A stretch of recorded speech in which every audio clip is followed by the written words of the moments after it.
হে WhatsApp guys, কেমন আছো সবাই? আশা করি সবাই খুব ভালো আছো। কিংডম অফ রুইনের 10 নম্বর এপিসোড তো দেখেছো। লাস্টে ডোরোকার চোখটা কিভাবে নষ্ট করে দেওয়া হলো এবং মোটামুটি আমরা ধরে নিয়েছিলাম হয়তো ডোরোকাকে মেরে ফেলা হবে বা এরকম কোন একটা কিছু। তো অ্যাকচুয়ালি তারপরে কি হয়েছিল আমরা এই ভিডিওতে জানবো। তবে সত্যি কথা বলতে কিংডম অফ রুইন এমন একটা এনিমি, এই হারামজাদারা বুঝতেই দেয় না যে তার পরের এপিসোডে কি হবে, এবং এই এপিসোডে অনেক সারপ্রাইজ ওয়েট করছে। তবে সত্যি বলতে এই এনিমিটা Chainsaw Man, Demon Slayer, Jujutsu Kaisen বা এই যে ইভেন আমি ব্লগ চালাচ্ছি ওটার মতো অত বেশি মনে করো যে ইন্টারেস্ট লাগে না আমার কাছে। এর কারণটা হচ্ছে এই এনিমিটার কাহিনী ঠিক আছে, সবকিছু ঠিক আছে, বাট ক্যারেক্টার ডেভেলপমেন্ট খুব একটা ভালো করতে পারেনি। মানে শুধুমাত্র দুটো ক্যারেক্টারের ভেতর আমরা ঢুকেছি, সেটা হচ্ছে ডোরোকা আর হচ্ছে অ্যাডোনিস। কিন্তু এর বাইরে বেশিরভাগ ক্যারেক্টার করে মেরেই ফেলেছে, কাউকে টিকতেই দেয়নি বা ওভাবে তোমার কাউকে মানে হাইলাইটও করা হয়নি। কিন্তু অন্যান্য ক্ষেত্রে দেখো জুজুৎসু কাইজেন, ডেমন স্লেয়ার বা ব্লগ মেইন ক্যারেক্টারদের উপর ফোকাস তো করেই, কিন্তু সাইড ক্যারেক্টার যারা আছে ওরাও কিন্তু ডমিনেট করে। আর এর জন্যই কিন্তু ওইসব এনিমিগুলো দেখতে বেশি ইন্টারেস্ট লাগে, কারণ ওইসব এনিমিতে আমরা বেশি মানুষকে, বেশি ক্যারেক্টারকে চিনি, বেশি ক্যারেক্টারের সাথে অ্যাটাচড আমরা। আমার এটা ব্যক্তিগত মতামত আর কি। তো যাই হোক, ভিডিওটা স্টার্ট করবো তার আগে ছোট্ট একটা কমার্শিয়াল বিজ্ঞাপন রয়েছে। আমার বিশ্বাস তোমাদের বেশি কিছু বলতে হবে না, তোমরা জানো কিভাবে স্কিপ করতে হয়। জাস্ট ডিসক্রিপশনে যাবে, ওখান থেকে স্কিপ করে চলে যাবে। তো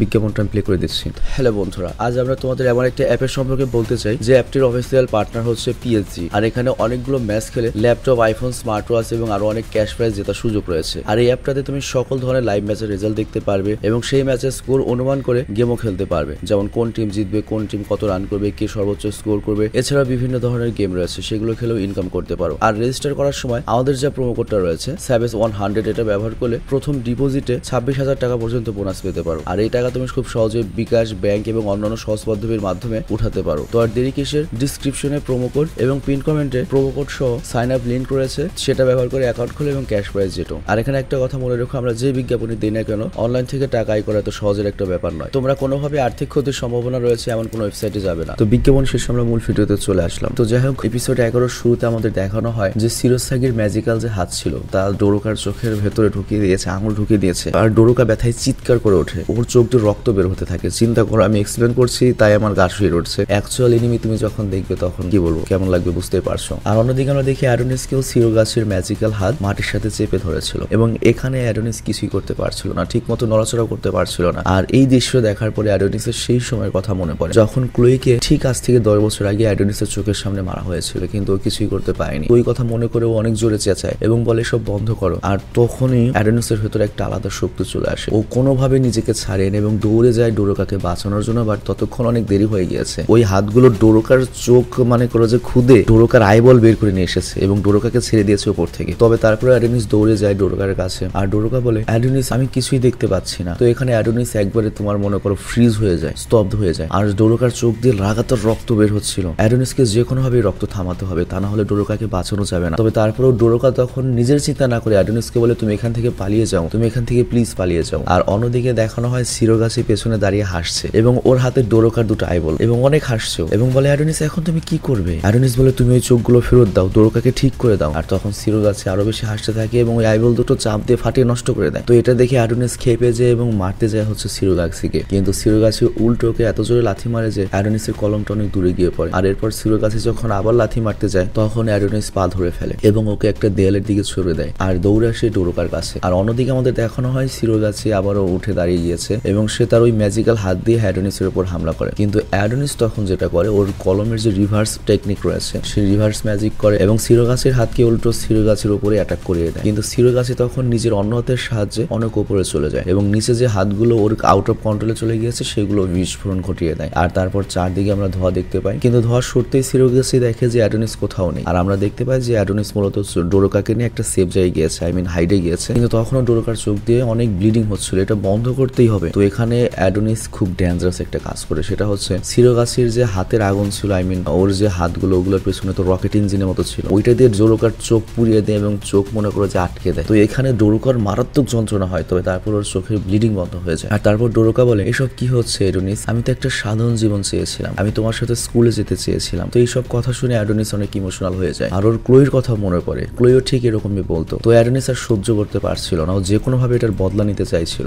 আর অন্যদিকে সিরোসাগি বিল্ডিং এর একদম ওপর থেকে অ্যাডোনিসের খোঁজ করছিল, কিন্তু তখন অনেক বড় একটা ধামাকা হয়। আর সিরোসাগি যখন পেছনে ঘুরে দাঁড়ায় আমরা দেখতে পাই অ্যাডোনিস আর ডোরোকা বিশাল বড় একটা দৈত্যের হাতে রয়েছে। আর এটাই কিন্তু সেই দৈত্য, এর আগে অ্যাডোনিস এটাকে কিন্তু সমন করেছিল রেডিও এম্পায়ার ধ্বংস করার জন্য। তো যাই হোক, তখনই হেডকোয়ার্টার থেকে চার্মি বলে সাবধানে সিরোসাগি, এটা কিন্তু কিন্তু অনেক শক্তিশালী, এটা ধ্বংসাত্মক পাওয়ার কিন্তু অনেক বেশি। কিন্তু সিরোসাকি বলে আরে এখন তো মজা হবে, মনে হচ্ছে এই লড়াইটাতে মজা আসতে চলেছে। আর অ্যাডোনিস তখন বলে তুই তোর রানীকে ডাক, তোর রানীর চোখ আমি এভাবে উঠিয়ে দেবো। তো এটা শুনে সিরোসাকি রেগে যায় এবং ওর হাত দিয়ে কন্টিনিউয়াসলি অ্যাটাক করতে থাকে। আর অ্যাডোনিস তখন ডোরোকাকে ওই দৈত্যের হাতে রেখে সামনের দিকে এগিয়ে যায়, কিন্তু সিরোসাকির হাত তখন ওই দৈত্যের উপর কন্টিনিউয়াসলি অ্যাটাক করতে থাকে। এর ফলে দৈত্যের অবস্থাও খারাপ হয়ে যায়। আর এরপর ওই দৈত্যটা ডোরোকাকে বাঁচানোর জন্য তার দুই হাত দিয়ে ডোরোকাকে কভার করে ফেলে, কিন্তু ফাইনালি দৈত্যটা ধ্বংসের নিচে পড়ে যায়। কিন্তু ডোরোকা হাতের মধ্যে সুরক্ষিত ছিল। আর অন্যদিকে আমাদের দেখানো হয় হাওয়াতে সিরোসাকি এবং অ্যাডোনিসের ফাইট হচ্ছে। আর সেখানে সিরোসাকি অ্যাডোনিসকে এমন জোরে লাথি মারে যে অ্যাডোনিস একদম নিচে গিয়ে পড়ে এবং দেখে মনে হচ্ছিল অ্যাডোনিস কিছুই না সিরোসাকির সামনে, খুব সহজে মারছে। আর এরপরে অ্যাডোনিস যখন ম্যাজিক করতে যায় তার আগে সিরোসাকি ওকে ধরে মারতে থাকে এবং বলে তুমি তো বুঝেই গিয়েছো যে তুমি কেন এত মার খাচ্ছ, কারণ তোমার ম্যাজিক্যাল পাওয়ারের সবচেয়ে বড় দুর্বলতা হচ্ছে এটা অনেক ধীরে কাজ করে, আর এটাই তোমার এখন মৃত্যুর কারণ হবে। তো এরপর সিরোসাকি তার কাছে যতগুলো হাত ছিল সেগুলো দিয়ে একটা দৈত্যকার হাত তৈরি করে এবং বলে এখন তুমি মরো। আর তখনই আমাদের দেখানো হয় ডোরোকা দেখতে পাচ্ছিল না কিছু, তবে তারপর ও অ্যাডোনিসকে খুঁজতে থাকে। চিন্তা করো, ও বলতে থাকে অ্যাডোনিস তুমি কোথায়? আর তখনই পেছন থেকে অ্যাডোনিস বলে আমি এখানে আছি ডোরোকা। তো এই কথা শুনে ডোরোকা সেদিকে ছুটে যায়, কিন্তু অ্যাকচুয়ালি এই শব্দটা করেছিল সিরোসাকি এবং আমরা দেখি সে অলরেডি অ্যাডোনিসকে মেরোর অবস্থা খারাপ করে দিয়েছে এবং অ্যাডোনিসের ঘাড় ধরে রেখেছে। কিন্তু ডোরোকা কাছে গিয়ে বুঝতে পারে এটা অ্যাডোনিস না, এটা সিরোসাকির কণ্ঠ। তো অ্যাডোনিস তখন আস্তে আস্তে বলতে থাকে ডোরোকা তুমি এখান থেকে পালিয়ে যাও, কিন্তু সিরোসাকি অ্যাডোনিসকে একটা কংক্রিটের উপর ছুঁড়ে মারে। আর তখন একটা লোহার রড অ্যাডোনিসের বুকের এপর ওপর হয়ে যায় এবং ওখানে যতগুলো হাত ছিল ততগুলো হাত অ্যাডোনিসের উপর কন্টিনিউয়াসলি অ্যাটাক করতে থাকে। অ্যাডোনিস তখন চিৎকার করতে থাকে। তো অ্যাডোনিসের চিৎকার শুনে ডোরোকা মনে করো যে কি অবস্থা, বুঝতেই পারছো ডোরোকা কত ভালোবাসে অ্যাডোনিসকে। তো তখন সিরোসাকি আবার ডোরোকাকে একটা দেয়ালের সাথে চেপে ধরে এবং ওর কাপড় ছিঁড়ে ফেলে, ঠিক যেরকম 5 থেকে 10 বছর আগে ক্লোইর সাথে হয়েছিল। এবং ডোরোকার পেটে অনেক জোরে একটা ঘুষি মারে যে কারণে ডোরোকার নিচে পড়ে যায়। আর তখন সিরোসাকি বলে তোমার চিৎকারের আওয়াজটা একদম রানীর মতো, তবে হ্যাঁ রানীর সাথে আমার দেখা হয়েছে অ্যাক্সিডেন্টলি, কিন্তু সেটা হওয়ারই ছিল। আর আমি যখন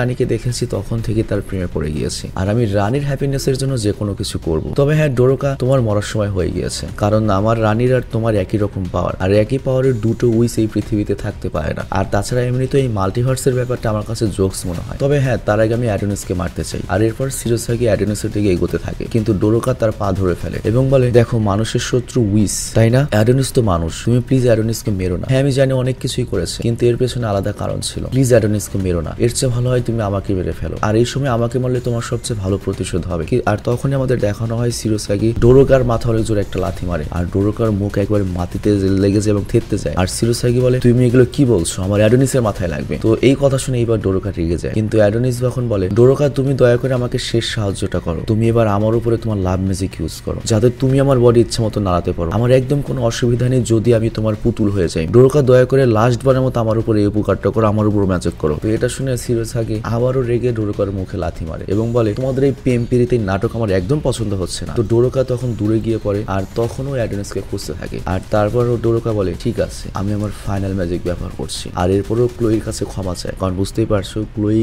আর অ্যাডোনিসের তো প্রেম নায়ক নায়িকা, কিন্তু তার বদলে আজকের এই বিপদের জন্য ডোরোকাকে ওই লাভ ম্যাজিক ইউজ করতে হচ্ছে। তো যাই হোক এখানে ডোরোকা তার নিজের রেজিস্ট ম্যাজিক ব্যবহার করে এবং এখানে একটা কথা বলে রাখি ডোরোকাকে সবচেয়ে দুর্বল উইস বলা হয় আর কি, কিন্তু ডোরোকা তার সবচেয়ে পাওয়ারফুল ম্যাজিক এখানে ইউজ করে। আর তখনই অ্যাডোনিসের উপর একটা পাওয়ারফুল ম্যাজিক্যাল রশ্মি এসে পড়ে এবং অ্যাডোনিসের পুরো শরীর হাওয়ায় ভাসতে থাকে এবং ওর পুরো শরীর হিল হয়ে যায়। তো সিরোসাকি এই প্রথমবারের মতো এই ম্যাজিক দেখে ভয় পেয়ে যায়। আর তখনই অ্যাডোনিস করে কি ওর মাথায় জোরে একটা ঘুষি মারে, আর এরপর সিরোসাকি দূরে গিয়ে পড়ে। এরপর অ্যাডোনিস আবার দাঁড়িয়ে যায়। আর তখন ডোরোকা তার ছোটবেলার কথা ভাবতে থাকে যে ও যখন ছোট ছিল ওর জাদুকে কেউ পাওয়ারফুলি মনে করতো না, এবং কি চাঁদে উইজদের যে কলোনি ছিল লুনামিয়াতেও সকল পরীরা বলতো যে তুমি একটা ইউজলেস উইস, কিন্তু ডোরোকা সবসময় নিজেকে একটা শক্তিশালী উইস হিসেবে প্রমাণ করতে চাইতো। কিন্তু আজকে ফাইনালি ডোরোকার শেষ মুহূর্তে তার জাদু এত বেশি শক্তিশালী হয়ে গিয়েছে যে সেটার প্রমাণ দেখতেই পাচ্ছ। তো যাই হোক এরপর অ্যাডোনিস সেখানে আসে এবং বলে আমি বুঝতে পেরেছি যে কিভাবে তোমার পুরো জীবন তুমি এত পিওর থাকতে পেরেছো, তুমি সবাইকে অনেক বেশি কেয়ার করো, কিন্তু তুমি চিন্তা করো না, তোমাকে বেশি টেনশন করতে হবে না, তুমি আমাকে ইচ্ছা মতো কন্ট্রোল করো, আর ভয় নেই আমি তোমার প্রেমে পড়বো না। আর এরপর দেখা যায় ডোরোকা অ্যাডোনিসের উপর তার লাভ ম্যাজিক আবারও দেয় এবং এবার অ্যাডোনিসের যতগুলো ক্ষতস্থান ছিল এবং যত দুর্বলতা হয়েছিল সব পুরোপুরি সুস্থ হয়ে যায়। আমি আসলে এখানে দুঃখিত, ফার্স্টবার যখন ডোরোকা ম্যাজিক ইউজ করে তখন মূলত ক্ষতস্থান ঠিক হয়নি, ক্ষতস্থান মাত্র ঠিক হলো আর কি। তো যাই হোক এই ম্যাজিকের কারণে অ্যাডোনিসের ভেতরে কিন্তু অনেক পরিবর্তন চলে আসে, ওর ভেতর ইনফানাইট ম্যাজিক্যাল পাওয়ার চলে আসে। আর এইবার সিরোসাকি অ্যাডোনিসকে দেখে মারাত্মক ভয় পেতে শুরু করে এবং বলে আমি জানতাম না যে এই উইচের ম্যাজিক এত বেশি পাওয়ারফুল হবে। আর ডোরোকা তখন অ্যাডোনিসকে অর্ডার করে তুমি হারবে না, ওকে শেষ করে দাও। আর তখন সিরোসাকি এত ভয় পেয়ে যায় যে সে ওই জায়গা থেকে পালানোর চেষ্টা করে, কিন্তু তখনই অ্যাডোনিস নিজের কলম দিয়ে সিরোসাকির বুকে স্ক্র্যাচ করে দেয় এবং বলে আপনার ইচ্ছায় আমার জন্য আদেশ রানী। আর এখানে এপিসোডটা শেষ হয়ে যায়। তো লাস্টে কি ঘটলো আমি তোমাকে বলি। সিরোসাগি এত পাওয়ার কই থেকে পেয়েছে? রানী ওর উপর লাভ ম্যাজিক কাস্ট করেছে, আর তাছাড়া সিরোসাগির কিছু পাওয়ার ছিল এবং রানীর পাওয়ারের কারণেও অনেক বেশি শক্তিশালী এবং রানী ওকে যে অর্ডার দেয় সেইটাই করে। তো ঠিক এরকম আমাদের ডোরোকার কাছেও তো সেম পাওয়ার। ওর সর্বোচ্চ ম্যাজিক অ্যাডোনিসের উপর দিয়েছে এবং এখন কিন্তু অ্যাডোনিস পুরোপুরি পাপেট হয়ে গিয়েছে। আগে যে অ্যাডোনিসের দুর্বলতা ছিল সেই দুর্বলতা এখন কিন্তু অ্যাডোনিসের নেই। যে একটা ভয় ছিল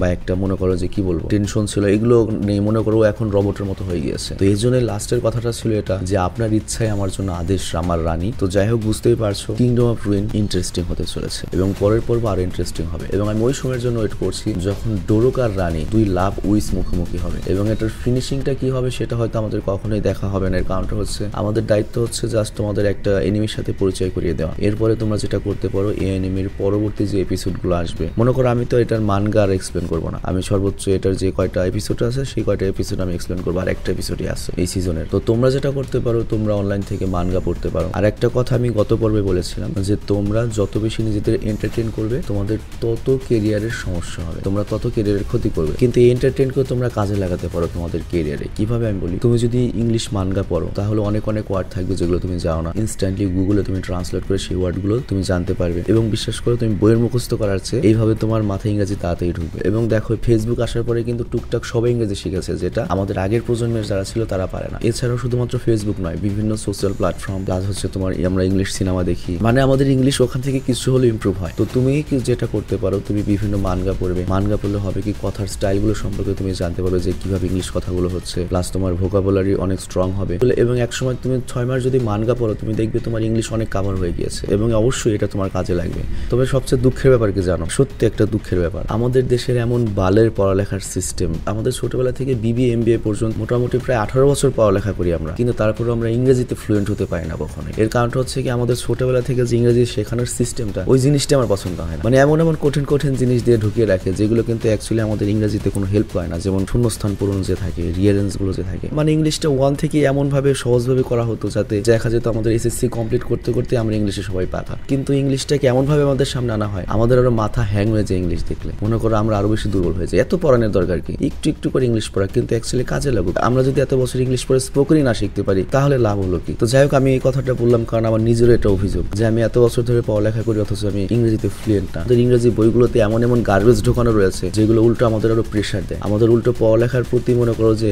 একটা ভয় চলে আসে। কিন্তু এত বেশি না পড়িয়ে একটু একটু করে পড়ো তো আমাদের স্পোকেন, রাইটিং, হিয়ারিং স্কিল সব কিন্তু ইমপ্রুভ হয়ে যেত। তারপর আবার তোমার ওই পিতা পুত্রের অঙ্ক, বীজগণিত আমার লাইফে কবে এগুলো কাজে লাগছে আমি মনেও করতে পারি না। আমাদের মাথায় ছোটবেলা থেকে যেগুলো রিয়েল লাইফে কাজে লাগবে তার চেয়ে আবর্জনা বেশি ঢোকানো হয়, আর ওই আবর্জনার ভয়ে আমাদের অনেক ফল আবার মনে করো যে পড়ালেখা থেকে ঝরে পড়ে। তো যাই হোক আমি বিদায় নিচ্ছি, ভালো থেকো।